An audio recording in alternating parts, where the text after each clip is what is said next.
আসন্ন জুন জুলাইয়ে পূর্ণাঙ্গ সিরিজ খেলতে শ্রীলঙ্কা যাবে বাংলাদেশ দল। সিরিজের সম্পূর্ণ সময়সূচি থাকছে ভিডিওতে, শেষ পর্যন্ত দেখুন। বাংলাদেশ বনাম শ্রীলঙ্কা সিরিজে 3টি ফরম্যাটেই খেলা হবে: টেস্ট, ওয়ানডে এবং টি-20। সিরিজ শুরু হবে 17 জুন 2025 টেস্ট ম্যাচ দিয়ে, শেষ হবে 16 জুলাই 2025 টি-20 ম্যাচ দিয়ে। প্রথম টেস্ট 17 জুন থেকে 21 জুন, ভেন্যু গল স্টেডিয়াম।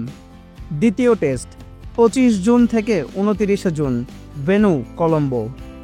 টেস্ট র্যাঙ্কিংয়ে শ্রীলঙ্কার অবস্থান 6, বাংলাদেশের অবস্থান 9। প্রথম ওয়ানডে 2 জুলাই, ভেন্যু কলম্বো। দ্বিতীয় ওয়ানডে 5 জুলাই, ভেন্যু কলম্বো। তৃতীয় one day 8 July, venue Pallekele. One day র্যাঙ্কিংয়ে শ্রীলঙ্কার অবস্থান 4, বাংলাদেশের অবস্থান 10। প্রথম টি-20 10 জুলাই, ভেন্যু পাল্লেকেলে। দ্বিতীয় টি-20 13 জুলাই, ভেন্যু ডাম্বুলা। তৃতীয় টি-20 16 জুলাই, ভেন্যু কলম্বো। টি-20তে শ্রীলঙ্কার অবস্থান 7, বাংলাদেশের অবস্থান 9। এই ছিল বাংলাদেশ বনাম শ্রীলঙ্কা সিরিজের সম্পূর্ণ সময়সূচি। সকল আপডেট পেতে চ্যানেলটি সাবস্ক্রাইব করে আমাদের সাথেই থাকুন।